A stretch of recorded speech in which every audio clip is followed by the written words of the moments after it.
मेरा सबसे पहला सवाल आपसे है, इस बार उम्मीद क्यों जग रही है आपकी?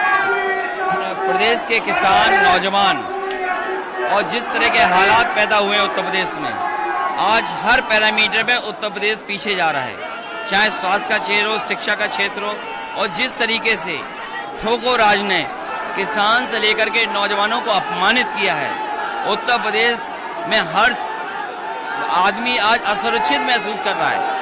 लॉ एंड ऑर्डर में पूरी तरीके से ध्वस्त सरकार दिखाई दे रही है, जहां पर सांसद कूटे गए हों, विधायक गांव घर में न घुस पाए हों, इनके मंत्री तक भी अपमानित हुए हैं। तो जनता की जो नाराजगी है, किसान जिस तरीके से संकट में गया है, नौजवान की नौकरी छीनी गई, आज तक कोई भी नौकरी निकली होगी तो सबसे पहले उसका पेपर लीक हुआ होगा, पेपर लीक से बच गया होगा तो परीक्षा कैंसिल हो गई होगी, और अभी भी सरकार जिन भर्तियों को निकाली थी आज भी भर्ती पूरी नहीं हो पाई है।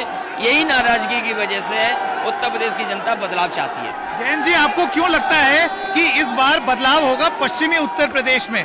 क्योंकि एक गठबंधन इससे पहले भी आप कर चुके हैं, ये अभी फिर कर रहे हैं, और किसान पर जो वो था कानून वो भी वापस हो गया है। तब आपको क्यों उम्मीद है कि राजनीतिक रूप से यहाँ पर लाभ पहुंच सकता है इस गठबंधन से? किसानों के साथ जो व्यवहार सरकार ने किया है लगातार 1 साल से, लखीमपुर में जिस तरह किसानों को कुचला गया, उसके दोषी लोग अभी भी सरकार में शामिल हैं और कानून वापस ले लिए हों, लेकिन आंदोलनकारी ये जानते हैं कि ये उनकी जीत है, ये लड़ाई उन्होंने लड़ी। वही लोग जब ये कानून आए थे वो कहते थे कानून किसानों के हित के हैं, अब मोदी जी ने वापस ले लिए तो कहते हैं इससे किसानों को फायदा होगा, बहुत अच्छा निर्णय, चित भी मेरी पट भी मेरी। ऐसा संभव नहीं है। अच्छा, मुझे ये बताइए आप दोनों कि सीट शेयरिंग के बारे में तो अभी तो कोई बात हुई नहीं है, ये नहीं पता है कि आप कितनी सीटों पे लड़ेंगे, आप कितने क्या पता हमारा आपस में तय हो। अच्छा, तय है 403 पे लड़ेंगे, 403। देखिए, ये कोई बड़ा इश्यू नहीं है, हम दोनों की बातचीत हो चुकी है, दोनों दलों में बहुत सी सहमति है कि जिसमें सीटों के बंटवारे को लेकर के कोई ऐसी बात बड़ी नहीं है। आपको लगता है 14, 17 और 19 में, खास तौर से 17 और 19 में आपने बड़े दलों से गठबंधन किया था, तो इस बार जो आप हर जगह जा करके समीकरण देते हुए छोटे दलों से गठबंधन कर रहे हैं, ये कारगर सिद्ध हो सकता है? देखिए, पहले जो गठबंधन हुए उसमें इस तरह के बदलाव का उत्साह नहीं था और किसान इतना नाराज सरकार से नहीं था, किसान को उम्मीद बाकी थी। लेकिन जिस तरीके से 3 कानून आए, धरना दिया किसानों ने, हर बार उन्हें अपमानित होना पड़ा। अगर वो ट्रॉली लेकर के निकलना चाहते थे तो वो अपमानित हुए, पुलिस ने झूठे मुकदमे लगाए, 700 के लगभग किसानों की जान जा चुकी है, शहीद हो चुके हैं। ये बड़े सवाल हैं जो पहले नहीं थे।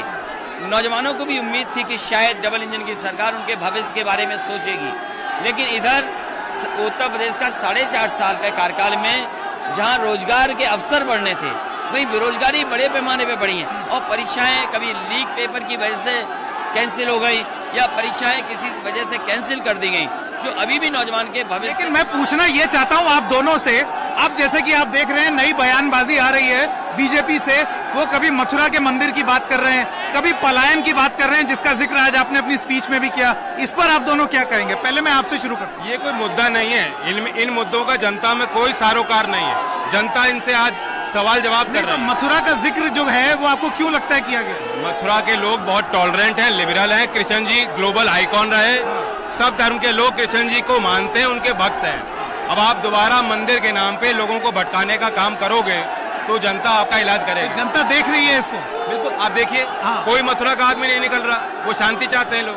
आपका क्या कहना? एक पलायन वाले मुद्दे पर एक बात तो जनता समझ गई है, जो आपस में पैदा करे खाई वो समझ लो भाजपाई, और जैसे जैसे चुनाव करीब आ रहा है भाषा और खराब होगी और बड़े पैमाने पे इस तरह की भाषा का इस्तेमाल किया जाएगा।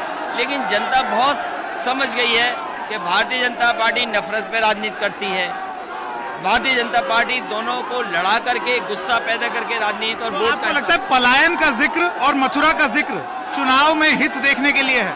देखिए, पलायन का मुद्दा अगर होता तो हमारे मुख्यमंत्री जी खुद उत्तराखंड से यहाँ पर आए हैं, भारत से न जाने कितने उद्योगपति भारत छोड़ करके कुछ कानूनी तरीके से चले गए, कुछ पैसा लेकर के चले गए। पलायन सवाल नहीं था। 4.5 साल तक सरकार क्या कर रही थी? पलायन की जो पहली सूची जारी की गई थी वो नकली थी, झूठी थी। इसलिए सवाल पलायन का नहीं है, सवाल यह है कि यहाँ से उद्योग कारखाने न पलायन कर जाएं। उद्योग कारखाने कैसे आए, नौजवानों का भविष्य कैसे नहीं, लेकिन योगी आदित्यनाथ, जिनको आप बार बार आज अपनी स्पीच में कह रहे थे कि बाबा जो है वो गोरखपुर में घंटी बजाएं, तो आपको लगता है इसका एक चुनावी फायदा बीजेपी उठा सकती है कि देखो बाबा की बेइज्जती कर रहे हैं, हिंदुओं की बेइज्जती कर रहे हैं? बाबा कोई हिंदू प्राइड के प्रतीक नहीं है, वे मुख्यमंत्री हैं, हम उनसे सवाल पूछ सकते हैं। उन्होंने कहा था 70 लाख नौजवानों को नौकरी दूंगा। आज पूरे देश में होर्डिंग लगा रहे, कह रहे 4.5 लाख नौकरी दी, तो खुद मान रहे हैं। तो इन मोर्चों पे जब सरकार फेल होती नजर आ रही है तो दूसरे मुद्दे उठाना चाहते हैं। आपके नारों पर भी उन्होंने बहुत कुछ बोला है। उन्होंने कहा था, एक नारा चलता था, जिस गाड़ी में सपा का झंडा, समझो उसके अंदर बैठा गुंडा। पूरे देश ने वो जीप देखी जिस जीप में गृह राज्य मंत्री के बेटे बैठे थे, उनके सहयोगी साथी बैठे थे। सरकार ये बताए कि आखिरकार वो जीप में बैठने वाले गुंडे अपराधी थे कि नहीं थे, जिन्होंने किसानों को कुचल करके मार दिया। ये ध्यान हटाने के लिए कह रहे हैं। और भारतीय जनता पार्टी बताए सूची जारी क्यों नहीं कर रही है कि वो जो उत्तर प्रदेश में माफिया, उनकी सूची जारी करे, और साथ ही साथ मुख्यमंत्री जी अपनी सूची जारी करें कि उन पे कितने मुकदमे थे जो उन्होंने मुकदमे वापस लिए। प्रधानमंत्री और भी जितने उनके मंत्री हैं वो बनारस जा रहे हैं, गोरखपुर जा रहे हैं, बहुत बड़े बड़े शो हो रहे हैं, इस पर आपका क्या कहना? देखिए, शो तो इस बात का होता कि किसानों के गन्ने का भुगतान हो जाता, जो उन्होंने अपने संकल्प पत्र में लिखा था कि किसानों की आय दोगुनी होगी। आज कमाई आधी हो गई है और महंगाई दुगनी, तो किसान कैसे खुशहाल होगा? और न केवल किसान के सामने संकट है, लगातार बैंकों का इंटरेस्ट कम हो रहा है, बैंकें डूब रही हैं, बैंकें बिक रही हैं। इनके ऊपर आरोप ये था कि ये जुमले वाली पार्टी है, लेकिन इधर लग रहा है कि बेच रहे हैं, बेचू सरकार है जो सरकारी संपत्ति बेच दे, लोगों को ये कहे कि हवाई चप्पल वाला हवाई जहाज में बैठेगा, वो एयरपोर्ट बेच रहे हो, बंदरगाह बेच रहे हो, बीएसएनएल बिक गया हो, आपकी सरकारी संपत्ति बिक रही हो, तो क्या उम्मीद करोगे उनसे? मैं आपसे ये सवाल पूछना चाहता हूँ, आपको लगता है जनता को मना पाएंगे इस गठबंधन के माध्यम से? क्योंकि आपने नारा देखा होगा, वो जब भी शो करते हैं 12 मंत्री 18 मंत्री, बहुत बड़ा सा एक शो होता है। आपको लगता है जनता उससे प्रभावित हो जाएगी? एक बुलबुला है, और जब फटता है तो पता नहीं लगता, देर नहीं लगती। जनता ने बनाया था, जनता के साथ इन्होंने धोखा दिया, जनता आज हमारे साथ। जनता को हमें मनाने की जरूरत नहीं, हम निरंतर जनता के साथ सड़क पर रहे, हमने किसान पंचायतें करी, हर घटना पे सबसे पहले हम लोग वहां जाते थे, उनके दर्द को उनके आंसू को पोंछने के लिए। मनाना तो उनको है और जनता मानने वाली नहीं। एक सवाल मैं आपसे पूछना चाहता हूँ, डिप्टी चीफ मिनिस्टर जो हैं उत्तर प्रदेश के, केशव प्रसाद मौर्य, वो प्रधानमंत्री से मिले, उनकी एक मीटिंग हुई, उन्होंने मथुरा वाली बात कही, आपको क्या लगता है ये क्या हो रहा है वहाँ? ये डिप्टी सीएम बहुत गलत समय पे बुलाए गए हैं या मिलने गए हैं। इन्हें तब मिलने जाना चाहिए था जब इनकी नाम की तख्ती मुख्यमंत्री ने उखाड़ कर वे फेंक दी थी। इन्हें तब मिलने जाना चाहिए था जब ये स्टूल पर बैठाए गए थे। अब मिलने जाने से कोई लाभ तो है नहीं, अब तो समय खत्म हो गया, जनता ने सब देख लिया है। और इनकी बनाई हुई सड़क या इनकी सरकार की बनाई हुई सड़क में अभी तक तो परंपरा ये थी कि नारियल सड़क पे मारिए नारियल टूटे, लेकिन इन्होंने नई परंपरा पैदा की है कि उद्घाटन सड़क का तब माना जाएगा जब नारियल मारोगे सड़क पर, नारियल न टूटे, सड़क टूट जाए।